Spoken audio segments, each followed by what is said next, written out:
In today's video, we are going over the dispute reason formula that I use for every single client on every single letter for every single type of negative item. You can literally use this to remove collections, foreclosures, charge-offs, repossessions, bankruptcies, judgments. It's all the same. The reason that we use a formula is because you're very simply plugging in the information that you're taking directly from the credit report. Now, while agero might not even look like an English word, I promise you that it is, and I'm going to show you exactly how to use it. So make sure that you stay to the end so that you can learn how to use this formula to remove virtually any negative item from a credit report. All right, so here's the deal. No one ever said that getting a mortgage or a car or even a $15,000 loan would be easy if you have negative accounts, right? Oh wait, they did, but they were lying. Here's the real, tried, tested, and true method for creating dispute reasons that get results virtually every single time, all right? So first of all, we're gonna go over the formula breakdown as well as formula examples. And as I mentioned, I'm gonna show you how to apply this formula to literally any account on your credit report, all right? So on the left-hand side, you actually see my handwritten notes, what I put together before I actually did this presentation. So, agero. If you can remember a simple acronym, you can write the perfect dispute reason. All right, and I spelled acronym incorrectly, and that was an accident, so forgive me. All right, so here's what you need to remember. It is not the letter that gets the result, all right? So before we go any further, remember, it is not the letter that removes the negative accounts. It's the reason you're giving the credit bureaus. And here's an example. Look right below that. Creditor name, account number, boom, reason, right? Reason, okay? So always remember that. So here's the formula. We have the action, the justifier, the element, the reason, and optionally, if you're disputing something like a late payment, you're also going to have an outcome, right? So let's just look at these real quick. So action would be something like delete, correct, update, or remove. A justifier is where you're like, hey, blah, blah, blah, because blah, blah, blah, blah. Just use the word because, okay? You are justifying why you want X, Y, or Z. The element, that one's really easy. Date last active, date last paid, date last reported, balance, past due, late payment, blah, blah, blah, blah. All right? The reason, because it's inaccurate, it's incorrect, I wasn't late, paid on time, inconsistent, it should say 0, blah, blah, blah, whatever you want to put in there. That is the reason. And then the outcome. Like I said, the outcome is optional. You do not need to add this in, okay? I'm saying this because the longer your dispute reason, the more words you put in that letter, the less likely it is that you are going to get your deletion, your correction, your whatever. All right, so don't add it in if you do not need to. This would be like for late payment, update to paid on time. So that is why it's called agero. Action, justifier, element, reason, outcome. Okay, if you can remember that, you can get results with virtually any negative item on a credit report. If you have these accounts that you want to remove, and it's not even want to remove an account, if you want to increase your credit score so that you can go get that mortgage that just right now seems like a dream, that car that you know you just can't afford, that apartment because you want to move out of mom and dad's house, then this is the thing that you need to be doing and practicing and learning so that you can get there, right? We need to have the right vehicle that's got the right tires, the right, whatever. You got to give it an oil change. You have to maintain the car, whatever. You need to have the right vehicle that's going to take you to your destination. And I am giving you what you need to maintain that vehicle to get to your destination. Here's a couple examples.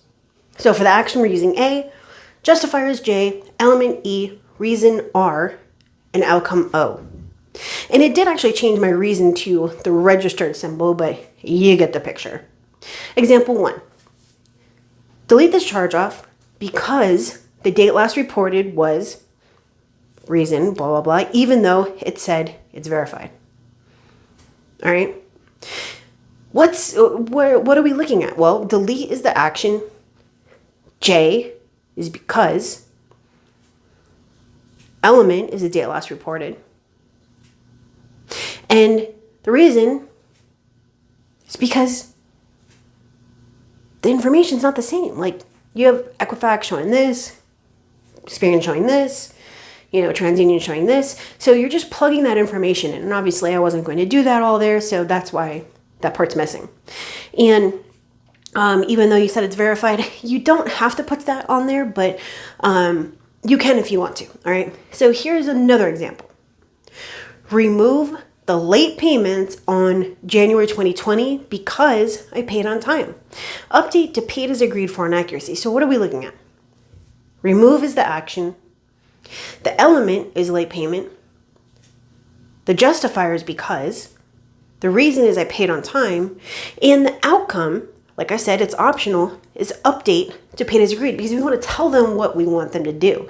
Like, you have to tell them what you're disputing, why you're disputing, and what you want them to do. But with a charge off, we just want them to delete it. And we already said delete it, right? Now with a late payment, it's a little bit different because we want them to correct it, but there's another part to it, right? We don't then want them to just remove it from the credit report. We also want to get them to remove that status or that comment that says, was 30 days late, was 90 days late, was 90 days late on X or whatever it is. So there's actually two elements here, and that's why it's optional. But in the case of a late payment, it might do you good to add that on there. All right, so, and you can actually look at the bottom of your screen if you would rather have me do this for you, because yes, it is a lot of work. There's a lot of stuff that goes into this. There's a lot of learning because the longer you dispute, the harder it is to remove the negative item. So hey, if you don't want to do that, that's totally fine. I've been doing this for a very long time. I get the results. You've seen my results. You've seen my reviews.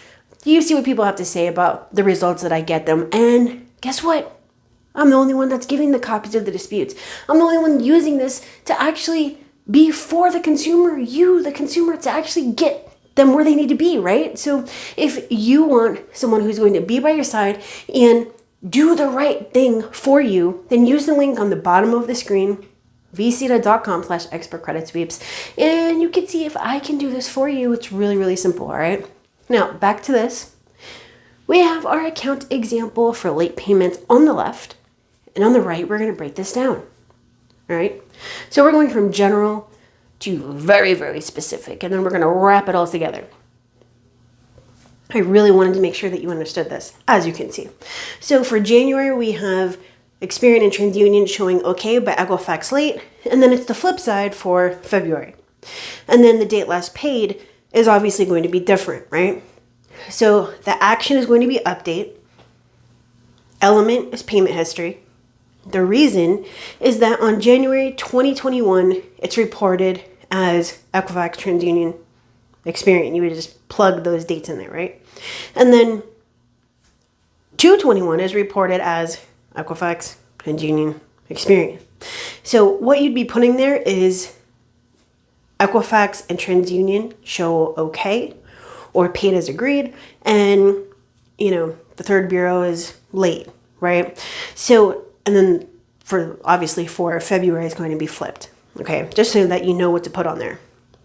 And the outcome is update to paid as agreed for inaccuracy. And then now over here on the left, you're also going to see my notes from this. Again, it was 5 pages of notes, 4 pages. It was either 4 or 5. Putting it all together. So let's just take all these elements of the account from the previous step and we're going to glue it all together here, okay? So your full dispute reason is going to look like this. Update the payment history because January 21 is reported as okay on both Experian and TransUnion, but 30 days late on Equifax. And February 21 is reported as 30 days late on both Experian and TransUnion, but on Equifax it's okay. Update to paid, never late. Now you can say remove these late payments on insert dates and update to paid as agreed, never late, okay? Now, here's a simplified version. Remove the late payment history on both 121 and 221 because all 3 bureaus report different information. The only problem with this is that you're not plugging the facts in directly from the credit report. So I wanted to give you like the lazy, still factual way and the way you really should be doing it, okay? So here's step by step. You're going to analyze. So you need to first analyze the account and what does the account say and what should be disputed from it. You're going to look at the elements. Note each required element and extract the facts, okay? Create your agile breakdown, action, element, reason, outcome. Full reason. Write out your full reason using as few words as possible and then double check it.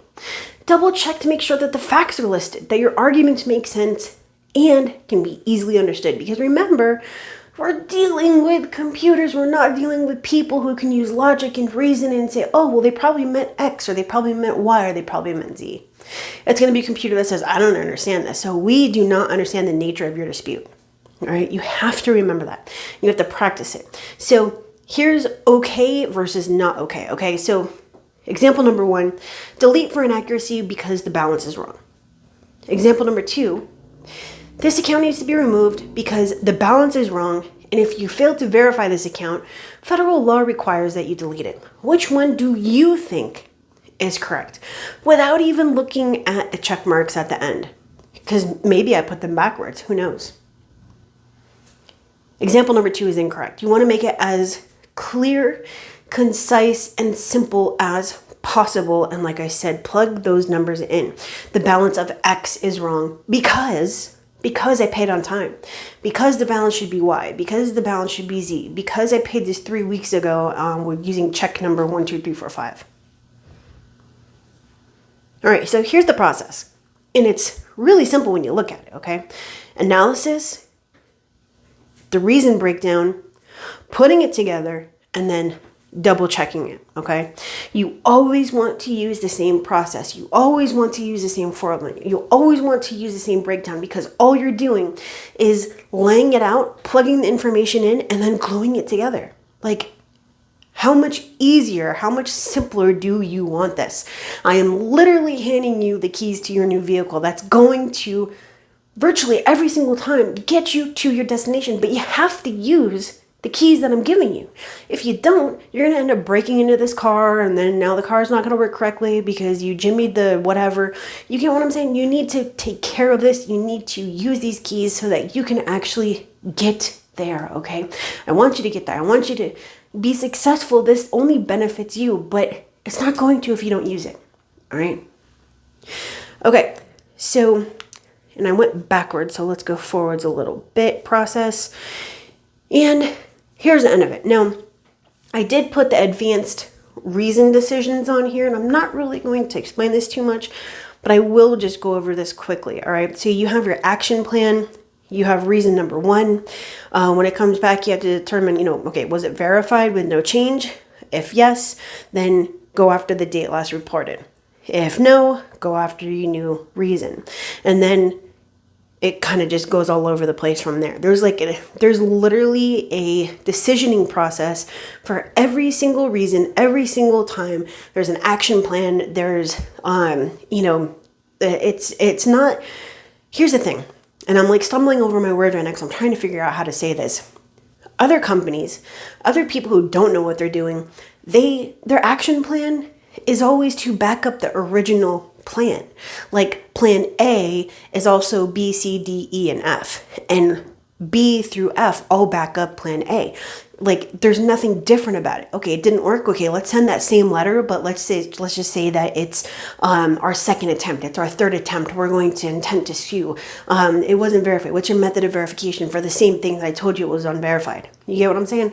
You don't want to do that. You need to have a totally different plan for B than you did A, and totally different plan for C than you did B, than you did A. So every single time you are doing something totally and completely new, so that number 1, it's not frivolous, and number 2, it gives you the best possible chance of removal. Okay, and again, always remember that the longer you dispute, the harder it is to remove whatever it is that you're disputing. Okay, so now if you need additional help, if you really just don't understand this, that's totally fine. Okay, this is obviously it's not rocket science, but it is something that you need to understand the right way and need to implement and take your time with, okay? Now, I do have free resources online, totally aside from the almost 500 videos right here on YouTube, right? So you can go to vargasrevolution.vipmembervault.com and access free, totally awesome content on the subscriber hub. There's a bunch of stuff on factual disputes, how to create the perfect dispute reason, and there's a bunch of other tutorials as well. All right. There's other things on there that are paid, but as far as free content, you're going to find it in the subscriber hub. And then, like I said, if this is too much for you, don't feel overwhelmed. Ask for help. If you don't ask for help, then you're not going to get it. And, I don't want that to happen for you. All right. If I can help you, I will. So you can go and schedule your free discovery call, your consultation, right at vcita.com/expert credit sweeps. The link is on the screen, in the description, and in the comments. And again, if you want to do this the right way, then this is going to be the way to do it if you don't want to do it yourself. Okay. Don't dispute online. Don't do phone disputes. Don't send in templates. Do this the right way the first time. And if it's not the first time, that's okay. Right? Just remember, the longer you dispute, the harder it is. The more you say in your letter, the harder it is, or the less likely it is that you're going to get, the result that you're looking for. And this is the one thing that's going to open up the opportunity for everything. Right? So you need to treat it as such. All right, so you have the links. If you need help, I'm here. Otherwise, the next video is leading up more into the tactics. These were on basically extending what we were doing on the dispute reason. So I will see you later. I hope you have a great week. And that is it from me to you.